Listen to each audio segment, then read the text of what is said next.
प्रिय मित्रों, आप सुन रहे हैं स्क्रिप्ट कर्म बीज से स्क्रिप्ट के भाग। जैसे ही यशराज अपने स्वर्गीय दादाजी हंसराज की गुप्त वसीयत पाता है और उसे विनोद अंकल को सुनाता है वसीयत से कि मेरी अपनी यानी हंसराज की पत्नी और बेटा धनराज यदि गांव छोड़कर शहर जाकर बसते हैं तो सारी जमीन जायदाद मेरी बेटी और दामाद के नाम कर दी जाए। इसके साथ ही यशराज फ्लैशबैक में जाकर अपनी कहानी सुनाता है।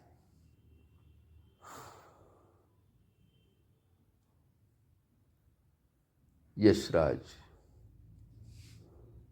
अरे हाँ, मेरी पत्नी धनराज की मम्मी हनीका कहाँ है? अरे हनीका कहाँ हो? फोन पर।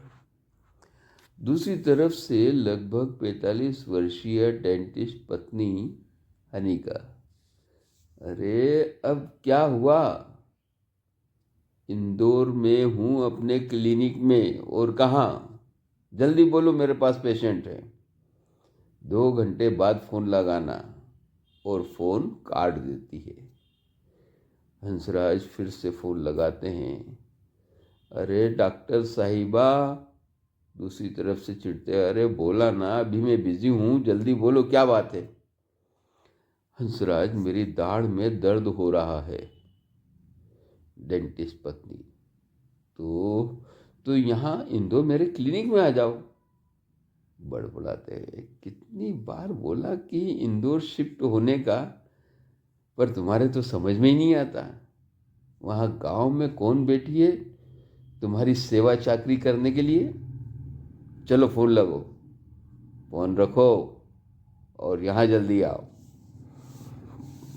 अब हंसराज के दिमाग में आता है कि चलो, बहुत समय से अपने बेटे धनराज से भी बात नहीं हो पाई।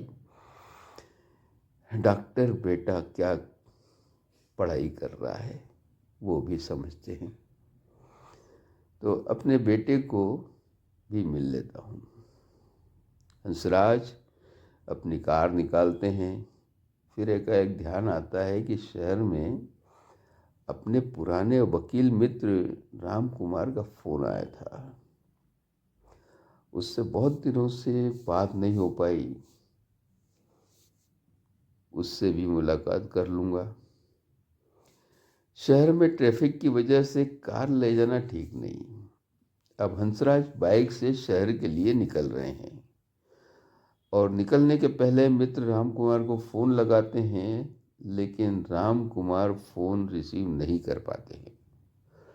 रास्ते में एक ग्रामीण एक जवान लड़की के साथ खड़ा है। हंसराज को रोककर: अरे सरपंच जी, ये मेरी बेटी शहर जा रही है, वहाँ कॉलेज में पढ़ती है, इसे रास्ते में बस में बिठा देना। हंसराज कुछ बोले उसके पहले ही वह लड़की फटाफट बाइक पर बैठ जाती है। हंसराज को वो ग्रामीण हाथ जोड़कर धन्यवाद कहता है।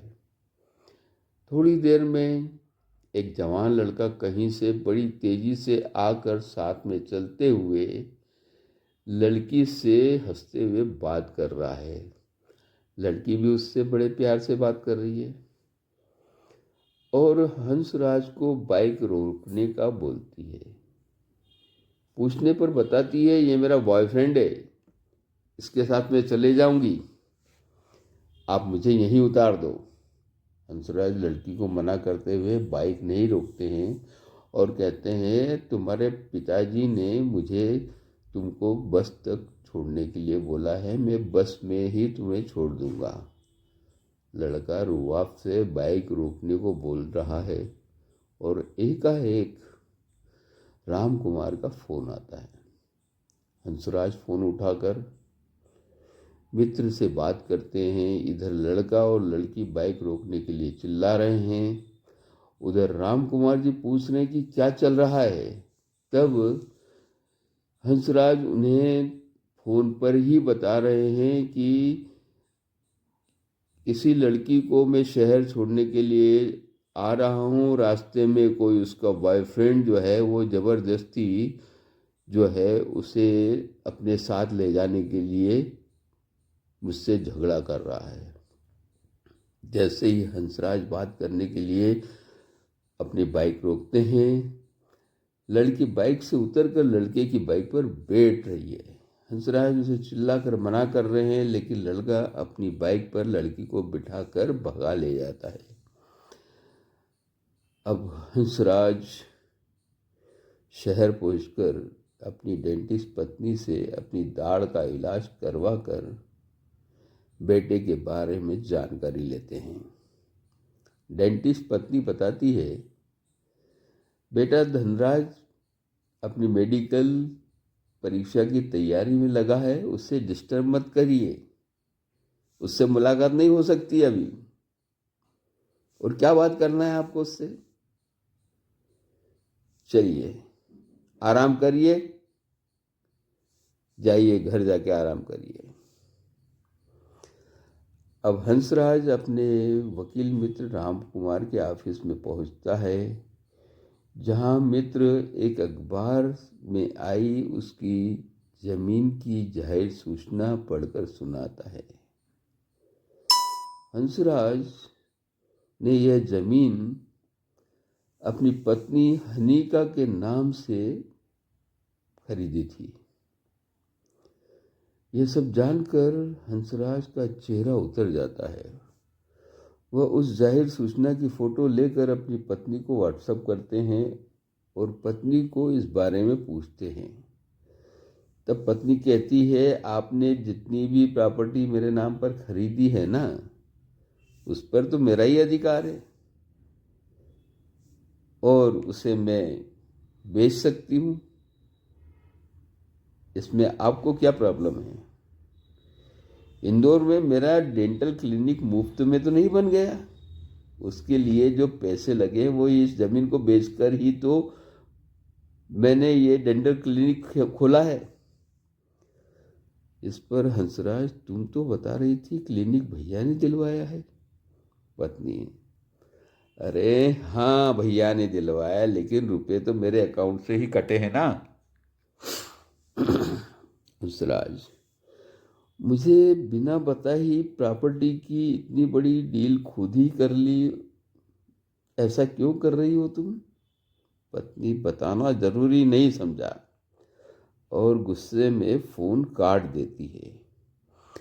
हंसराज अपने गांव लौट जाता है। दूसरे दिन जिस ग्रामीण ने अपनी जवान बेटी को शहर जा रहे हंसराज की बाइक पर बिठाया था, वही ग्रामीण अब अपने घर के लोगों के साथ हंसराज के पास आकर उससे पूछताछ कर रहा है कि उसकी बेटी शहर अपने कॉलेज पहुंची ही नहीं और अभी तक लापता है। अरे मैंने बड़े भरोसे के साथ तुम्हारे साथ बिठाया था, कहाँ है वो?